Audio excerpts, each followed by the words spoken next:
même terroriste yooyu nga wax quelques mois ñu voté loi d'amnistie nga dem défendre ko en tant que ministre de la justice à l'Assemblée nationale ñooñu génn kaso sénégalais yi jël terroriste yooyu jox leen 54% dès le premier tour ñu def pouvoir bi 2 ans terroriste yooyu ñoo nekk ci bopp réew mi de yow nga nekk fi député nekk fi président du groupe parlementaire di wër réew mi yor sa passeport diplomatique di débat nu mu la neexee di toog fii di participer à des panels terroriste yooyu taaluñu la dóoruñu la rayuñu la.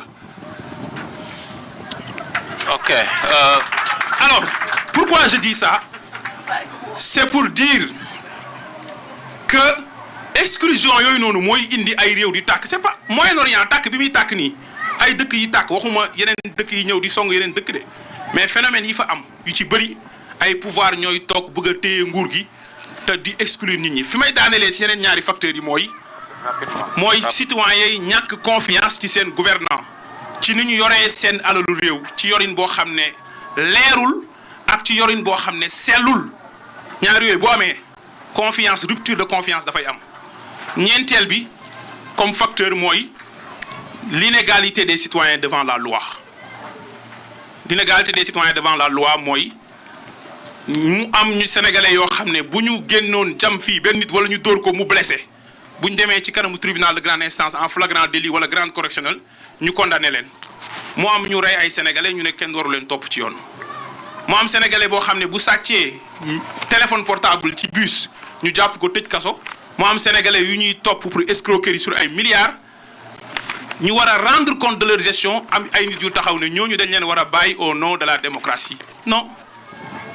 L'égalité des citoyens devant la loi est un fondement essentiel à la cohésion sociale foofu laa bëggoon daanele sur la première question. D'accord merci monsieur Touré bu ñu bëggee tënk li ngay wax rek peut-être ñaar la luy indi défaut de cohésion boobu c'est l'exclusion ok sociale politique l'exclusion de manière globale ak un défaut de justice et d'équité.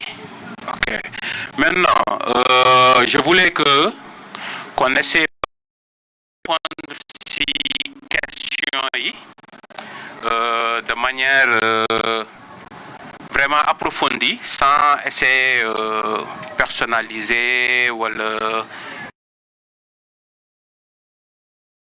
de rivaux politiques. Voilà.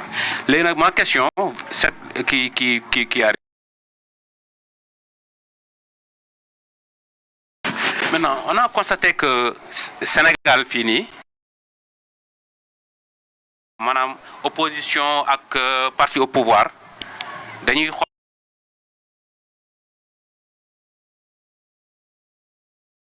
ok genre combat à mort sax lañuy mener quoi.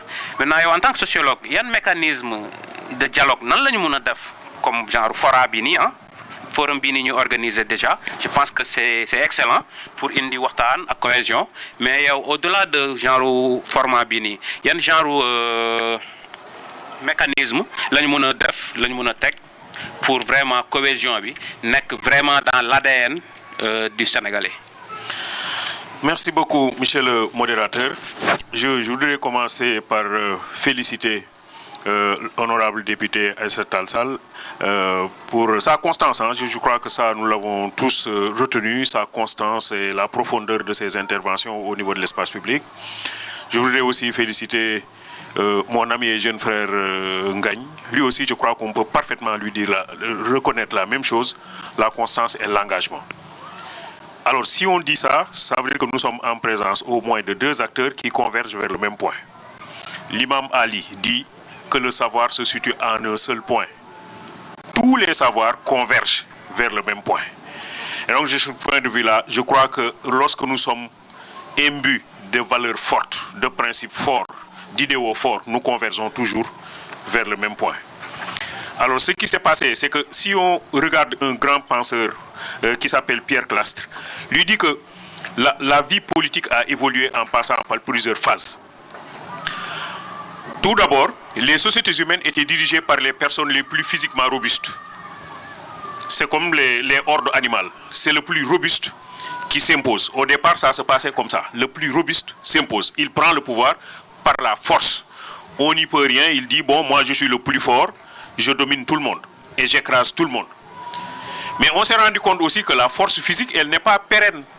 Parce que je peux être fort physiquement aujourd'hui, au bout de quelques années, avec l'âge, je perds ma force physique. Donc la force physique ne peut pas être le fondement du pouvoir. Même si Thomas Hobbes, dans le Léviathan, considère que le dirigeant, il doit être un monstre. Alors là aussi, je voudrais dire une chose aux journalistes. Monstre, c'est parce que très souvent, on dit un dictateur, un monstre. En fait, quand Thomas Hobbes parle du monstre, c'est le dictateur, mais c'est un dictateur qui est bon. Il dit l'homme est naturellement méchant. L'homme est naturellement méchant. Donc si on le laisse libre, il va faire du mal à son prochain. Pour éviter qu'il ne fasse mal à son prochain, il faut qu'il y ait un dictateur pour qu'il y ait la paix, pour qu'il y ait la tranquillité. Donc Hobbes, il propose la dictature, mais c'est pour la paix. C'est pourquoi Alexandre Passerin d'André dit que l'équation de Hobbes est très simple. Si l'homme est libre, il n'y a pas la paix, et s'il y a la paix, il n'y a pas de liberté. Par opposition maintenant à cette dictature que propose Nicolas Machiavel, qui repose essentiellement sur l'intérêt exclusif du dirigeant. Ça, c'est différent. Donc, premièrement, c'était la force qui dirigeait. L'individu le plus fort s'imposait. Mais on s'est rendu compte que la force n'est pas pérenne. On laisse tomber la force. Et on dit, en lieu et place de la force, on va essayer la ruse. Le plus rusé va conquérir le pouvoir et va le conserver. Nicolas Machiavel développe ça. Par exemple, dans Le Prince, le prince doit exercer le pouvoir en s'appuyant sur la ruse. Mais là aussi, on s'est rendu compte plus tard que la ruse, elle n'est pas pérenne. De la même manière que la force n'est pas pérenne, la ruse ne l'est pas non plus. Parce que la ruse peut être un jour ou l'autre décodée. Et en conséquence, elle sert d'être efficace. Alors, on a abandonné la ruse. Et on a dit il faut des idéologies. En lieu et place de la force, de la ruse, on met en place des idéologies avec des valeurs partagées. Idéologie socialiste, idéologie communiste, idéologie maoïste, idéologie libérale. Donc plusieurs idéologies. Dans les années 89, on s'est rendu compte avec la chute du mur de Berlin et la perestroïka sous Gorbatchev que les idéologies ont commencé à rencontrer des difficultés. Je ne suis pas en train de dire que les idéologies ont disparu. Elles ont commencé à rencontrer des difficultés. C'est pourquoi certains ont parlé d'ailleurs de la fin de l'histoire. La fin de l'histoire, l'idée qu'au fond, les idéologies qui jusque-là ont fait fonctionner notre monde ont commencé à rencontrer quelques difficultés. Alors, on va vers une autre étape, la dernière étape, qui est l'offre. On propose une offre. Donc, et cette offre, elle n'est pas exclusivement articulée à une idéologie. Elle peut tirer source et inspiration de plusieurs idéologies. Elle peut être une offre qui fait de la synthèse et qui répond à une question minimale, quel type de société on veut construire. Et on va le faire avec des gens qui partagent le même idéal et qui partagent les mêmes valeurs. Et c'est à ce niveau-là que l'honorable